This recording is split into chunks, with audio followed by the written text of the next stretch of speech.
Hello students, तो आप देख रहे हैं उत्कर्ष सक्सेस पॉइंट। तो बेसिकली जो आपका चल रहा है यहाँ पर वो डिटर्मिनेट चल रहा है और डिटर्मिनेट में आपका मैंने आपको एक क्वेश्चन दिया था लास्ट लेक्चर में, पिछले लेक्चर में। तो ये कौन सा चल रहा है? पार्ट 2 चल रहा है। डिटर्मिनेट्स का एक क्वेश्चन दिया था, तो देखते हैं उस क्वेश्चन को आपने आई होप किया होगा। ठीक है, तो ऐसे ही क्वेश्चन है आपका कि एक डिटर्मिनेट दिया हुआ है 13, 15, 17 and 14, 16 and 18 and 15 and 17 and 19। तो ये एक आपका एक क्वेश्चन दिया हुआ है यहाँ पर। ठीक है, तो इसको आपको क्या करना है? सॉल्व किया। आई होप कि आपने सॉल्व किया होगा और हो सकता है आपका ये आंसर आ भी गया हो। ठीक है, तो यहाँ पर जो आया होगा वो आपने डायरेक्ट डिटर्मिनेट से किया होगा, सिंपल सा, जो मैंने आपको पिछले लेक्चर में आपको बताया था। बट मैं आपको जो सिखाऊंगा वो थोड़ा सा शॉर्ट ट्रिक सिखाऊंगा। यहाँ पे जो शॉर्ट ट्रिक होती है इनको करने की, या कैसे चेंज किए जाते हैं थोड़े से कम वैल्यूज में। ध्यान दीजिए जरा, देखो थोड़ा सा ध्यान दें यहाँ पर हम। तो देखिए, यदि मैं देखो इसमें से इसे माइनस कर दूं सारे में से, मतलब कि यदि मैं क्या करूं, R2 के लिए R2 minus R1 means R1 जो R2 रो को करूंगा मैं किससे, इससे मैं माइनस कर देता हूं R1 से। इससे क्या होगा आपका, देखो इसमें तो कोई चेंज नहीं नहीं किया बिल्कुल भी। तो चेंज किस में कर रहे हैं हम? चेंज कर रहे हैं आपका 14 में से 13 जाएंगे 1, इसमें से जाएंगे 1 एंड देन 1। समझ गए यहाँ तक का? ध्यान दीजिए, तो यहाँ पर कितना आ गया? 15, 17 एंड देन 19। ये इसका डिटर्मिनेट हुआ, मतलब अच्छा जो आपका। अब थोड़ा सा ध्यान दें यहाँ पर हम। तो यहाँ पर क्या बनना है, देखिए मैं ऊपर भी बना सकता था 1 अदरवाइज। ठीक है, कैसे बनाता वहां पर ऊपर वाले में 1 कैसे बनाता? ध्यान दीजिए, ऊपर वाले में 1 या तो मैं ऐसे बना देता या ऐसे। देखो मैं यहाँ पर करता, सपोज कीजिए R1 में चेंज करता R1 माइनस R2। तो ध्यान देखें, तो 13 माइनस के 14, तो माइनस के 1, माइनस के 1 एंड देन माइनस के 1। तो ये कंडीशन बन जाती है, और माइनस के 1 क्या आ जाता? माइनस कॉमन बाहर आ जाता। जब माइनस बाहर आ जाता तो 1 1 1 बन जाते हैं। आप समझ रहे हो आता कि? तो ऐसे भी कर सकते हो और आप ऐसे भी कर सकते हो, पर मैंने कहा है आपसे कि आप किसी भी तरीके से एक्सपेंड इसे कर सकते हैं। ठीक है, चलिए बात आती है अब यहाँ पर एक्सपेंड करने की। कल मैंने आपको एक डिटर्मिनेट सिखाया था, प्लस माइनस प्लस, इसके जो साइन होते हैं वो ये वाले होते हैं, ये होता है। तो इसका मतलब एक्सपेंड मुझे इस तरीके से करना है। पर थोड़ा सा भी ध्यान से देखें, थोड़ा सा, बस थोड़ा सा मेन करें। देखिए यदि मैं इसको करता हूँ इसके अकॉर्डिंग तो माइनस आ जाएगा। ठीक है, तो ये खत्म, ये वाली खत्म, तो इन दोनों की फिर मल्टीप्लाई। तो अब भी थोड़ा सा क्या बनना है, ये लेंथी क्वेश्चन बनना है। तो इसलिए मैं क्या कर रहा हूँ, इसमें C2 के लिए चेंज किया मैंने। मैं क्या कर रहा हूँ, ध्यान से देखो, तो इसमें से माइनस कर दूंगा तो जीरो, इसमें से माइनस कर दूंगा तो ये भी जीरो हो जाएगा। तो मैं क्या कर रहा हूँ, C2 में चेंज किया C2 माइनस C1, और देन C3 में चेंज किया C3 माइनस के C1। मीन्स एक को फिक्स करना रहता है और दो को क्या करना होता है इसमें से माइनस, जिससे क्या हो जाएंगे, जीरो बन जाएंगे। ध्यान दीजिए, तो इसमें तो कोई चेंज बिल्कुल नहीं, क्योंकि C1 में तो कोई चेंज हमने नहीं किया। बट C2 में चेंज किया गया, इसमें से इसे माइनस करना, तो मतलब कि 2 बचा। इसमें से माइनस करेंगे 0 बचा, इसमें से माइनस करेंगे तो कितना बचेगा? 2 बचेगा। इसमें से इसे माइनस करेंगे तो कितना बचेगा? 4 बचेगा, क्योंकि C3 ये है और C1 कौन सा? ये वाला। तो इसको फिक्स मानना है एक को, और उसके अकॉर्डिंग आपको ये कर देना है। ठीक है, तो यहाँ पर कितना हो गया, तो इसमें से जाएंगे तो ये वाला तो 0 हो गया, 19 में से जाएंगे तो कितना बचेगा? 4 बचा। अब आप क्या करेंगे, इसका एक्सपेंड कर देंगे। किसके? मैं कर रहा हूं R2 के थ्रू में, मैं क्या कर रहा हूं, इसको एक्सपेंड कर दे। तो R इसके अकॉर्डिंग करूं तो देखिए माइनस प्लस माइनस, तो इसका मतलब ये माइनस का होगा, ये प्लस होगा, ये माइनस। तो बेसिकली देखा जाए तो यदि ये होगा तो ये तो सारे जीरो कर देगा, बट इसके अकॉर्डिंग वैल्यूज आ जाएंगे। ध्यान से देखो तो देखो, माइनस के तो बाहर आएगा ही आएगा। एक्सपेंड करेंगे कौन सा? ध्यान से, तो मैंने कल समझाया था, इसके सामने वाला और इसके ऊपर और नीचे वाला, ये खत्म और ये खत्म, तो क्या बचा? 2 4 एंड देन 2 4, ये बचेगा। ध्यान से देखो तो यहाँ पर क्या आएगा, प्लस 0 आएगा। फिर ध्यान से देखो तो ये खत्म और ये वाली खत्म, इसके आगे पीछे वाले सामने सामने वाले और इसके ऊपर नीचे वाले, तो ये बचा, ये बचा, ये बचा, तो कितना बचा? 13 एंड 4, 15 एंड 4, ये बचे। सेम हेयर, अगली बार कौन सा आएगा साइन? माइनस का, तो यहाँ पर ये खत्म और ये वाला खत्म, तो 13 2 15 एंड 2, तो ये बचा। तो बेसिकली देखा तो जीरो की मल्टीप्लाई, तो ये क्या हो गया इसका? नेग्लिजिबल हो गया, मतलब खत्म हो गया बिल्कुल। तो क्या बचा आपका? माइनस के 1 इसे आप एक्सपेंड करो तो 4 टू ज़ा 8 और माइनस के 8, 4 टू ज़ा 8, 8 माइनस के 8, तो बेसिकली देखा जाए तो इसका आंसर कितना आएगा आपका 0 आ जाएगा। तो डिटर्मिनेट्स होते हैं यहाँ पर, कितना आया इसका, इसका आया आपका 0 आंसर आया। ठीक है, तो देख लेते हैं एक बार 0 ही आ रहा है क्या। चलो वेट करिए 1 मिनट।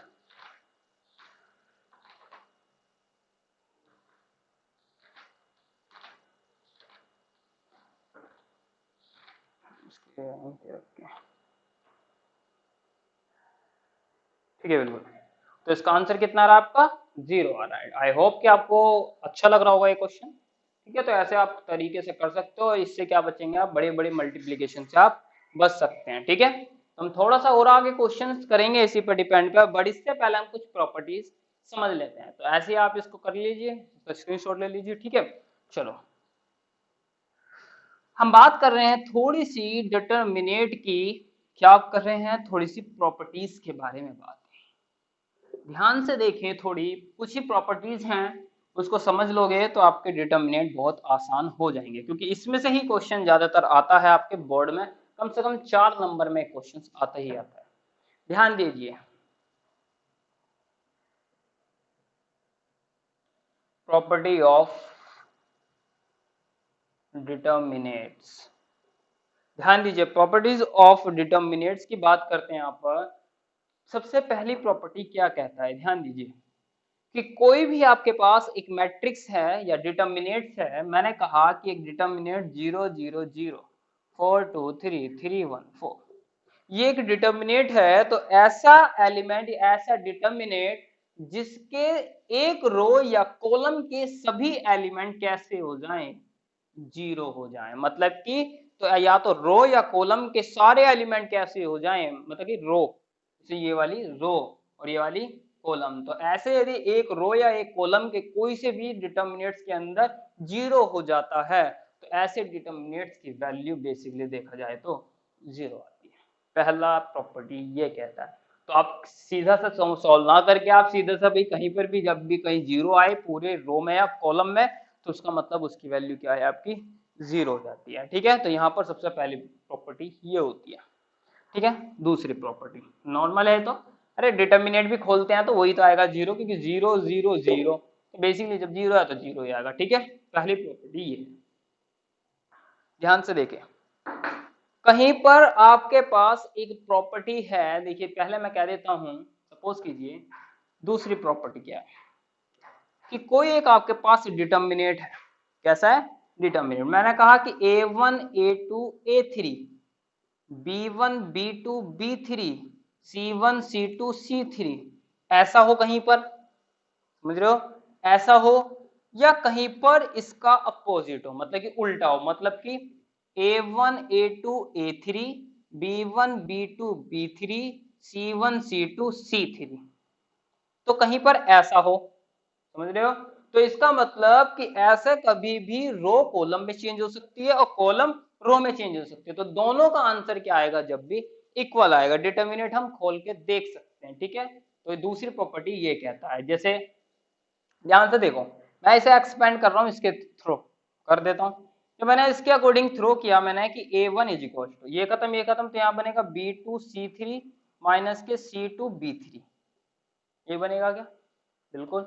अब यदि मैं इसके अकॉर्डिंग मैं एक्सपेंड करूं इसे, मैं ध्यान से देखो किसकी, इसके अकॉर्डिंग, तो इसके अकॉर्डिंग में देखिए a1 बराबर क्या, ये खत्म, तो कितना होगा b2 c3 माइनस के c2 b3। तो ध्यान से देखो, ये वाली वैल्यू क्या बननी, इक्वल बन जाती है। अभी तो एक एलिमेंट, अगला क्या करो, मैं दूसरा एलिमेंट ले लो, b1 के अकॉर्डिंग तो b1 के अकॉर्डिंग करो, c1 के अकॉर्डिंग तो c1 के अकॉर्डिंग एक्सपेंड करो, तो यहाँ से दोनों की वैल्यू क्या आएगी, इक्वल आएगी। समझ रहे हो, तो रो कॉलम में चेंज हो सकती है और कॉलम रो में इंटरचेंज हो सकते हैं। समझ रहे हैं यहाँ पर, ध्यान दीजिए आप। ठीक है, बेसिकली मैं आपको बता ही रहा हूँ ज्यादातर। तो चलो तीसरी प्रॉपर्टी ये कहता है कि कभी भी किसी के अंदर या कोई डिटर्मिनेट आपको दिया हुआ है, कोई भी एनीथिंग कैसा भी डिटर्मिनेट दिया हुआ है, यदि मैं रो कॉलम में, सपोज कीजिए ऐसा क्वेश्चन है यहाँ पर, जैसे कि एक एग्जांपल ले लेते हैं यहाँ पर, कि कभी हम रो में चेंज कर ले। जैसे मैंने एक एग्जांपल दिया, ध्यान से देखो, थोड़ा सा समझने की कोशिश करिए। A1 A2 B sorry A3 B1 B2 B3 and C1 C2 and C3। कहीं आपको कॉलम कॉलम में इंटरचेंज करना है या रो रो में इंटरचेंज करना है तो उसका आपका साइन चेंज हो जाता है। क्या हो जाता है? साइन चेंज हो जाता है। जैसे फॉर एग्जांपल मैंने कहा कि मुझे C1 में इंटरचेंज करना है C2 को, मतलब कि C1 की जगह क्या लेना है मुझे? C2। तो B1 B2 और B3 and A1 A2 A3 and C1 C2 C3। तो यहां पर जो आ जाता है बाहर माइनस, समझ रहे हैं? तो यदि मैं इंटरचेंज करता हूं किसके अकॉर्डिंग, यहाँ पर रो रो में और कॉलम कॉलम में, जैसे कि C1 चेंज किया मैंने किसके अंदर? C2 के अंदर, तो मतलब कि इसको मैं इधर उठा के लेके गया और इसको इधर लाया तो साइन आपके एक चेंज हो जाता है। ठीक है, अदरवाइज जैसे मुझे इधर और कुछ आना हो तो अगली बार एक और बार माइनस आ जाएगा, समझ रहे हो? तो माइनस माइनस क्या हो जाएगा?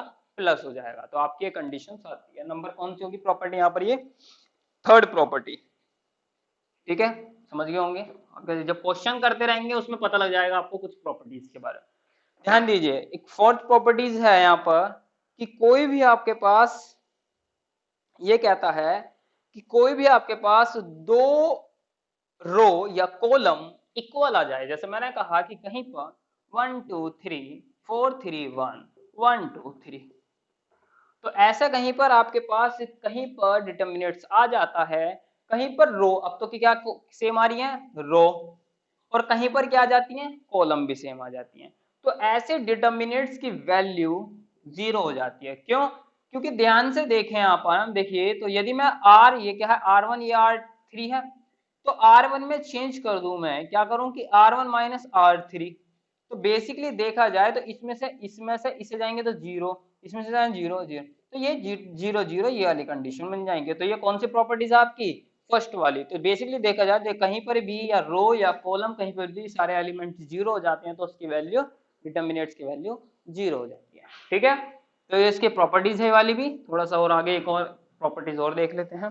ध्यान दिए, कहीं पर आपके पास कोई प्रॉपर्टी या कुछ भी है, जैसे कुछ कॉमन आ जाते हैं, तो कॉलम में से या रो में से कॉलम मतलब कॉमन आ सकते हैं यहाँ पर। ठीक है, ऐसी कुछ प्रॉपर्टीज यहाँ पर और अलग अलग भी दी हुए हैं। तो बस इतनी प्रॉपर्टीज सभी थोड़ा सा ध्यान दीजिए, फिर इसके आगे मैं आपको क्वेश्चंस कराता रहूंगा। ठीक है, तो एक क्वेश्चंस करते हैं इसी पर डिपेंड।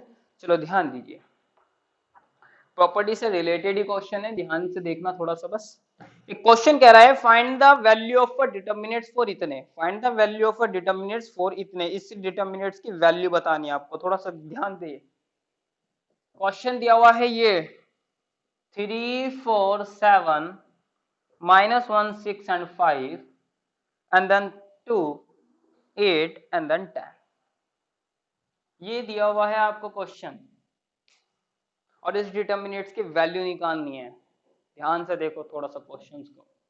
आप यदि करना चाहें तो कैसे करेंगे? इसके डिटर्मिनेट्स को आप खोल के करेंगे। ध्यान दीजिए कैसे करते हैं इसका, डायरेक्ट मैं डिटर्मिनेट्स निकाल के दिखाता हूं आपको।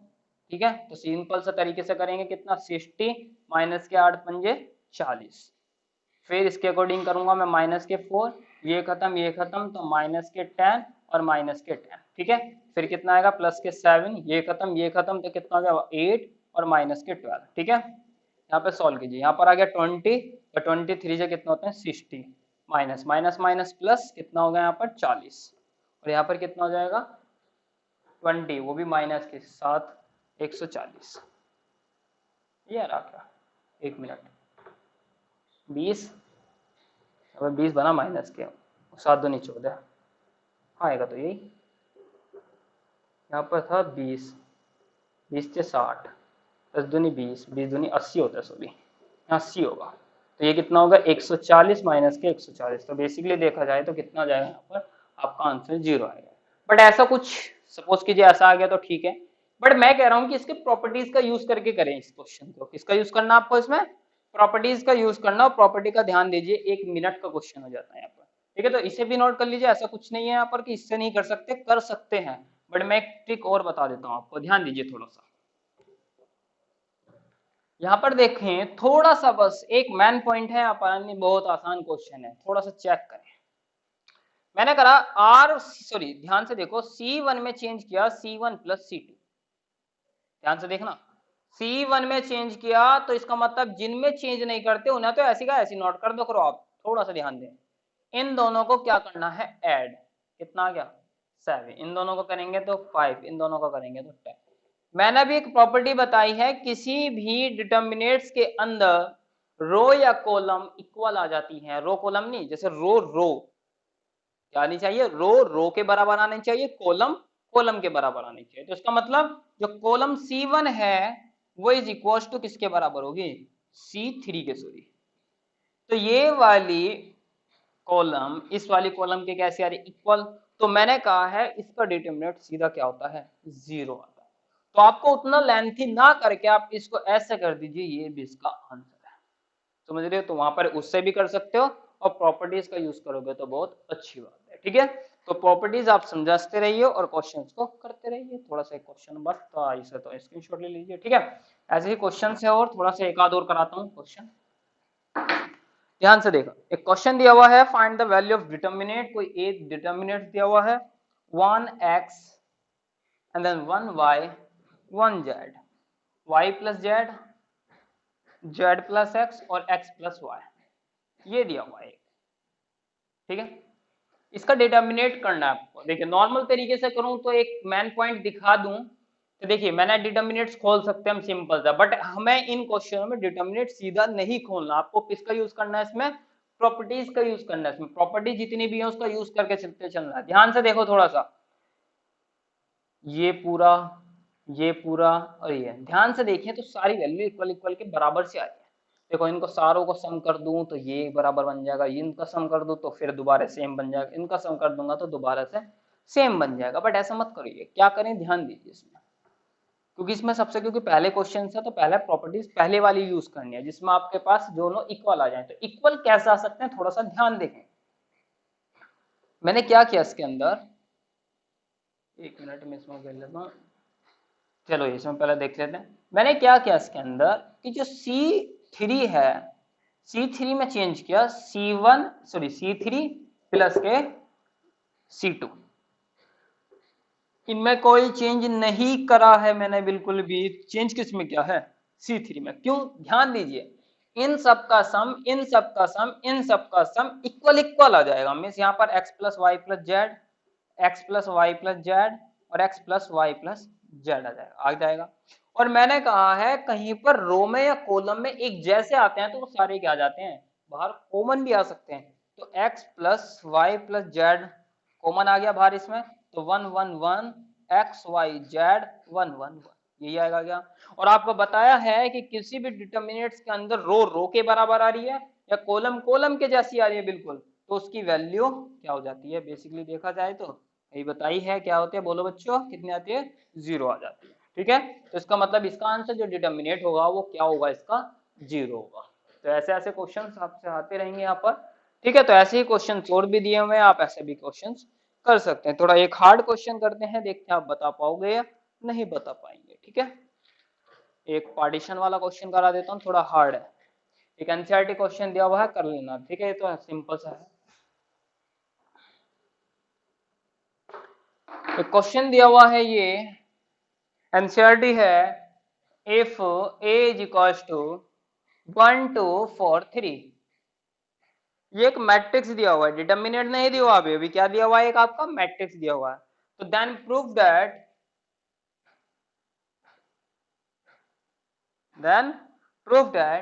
कि 2 determinant of 2a is equals to 4 determinant a, ऐसा। तो 2 इंटू डिटर्मिनेट a करो मैट्रिक्स के अंदर, या आप बाहर करके a का डिटर्मिनेट करें तो दोनों की वैल्यू कितनी आएगी, इक्वल आ जाएगी।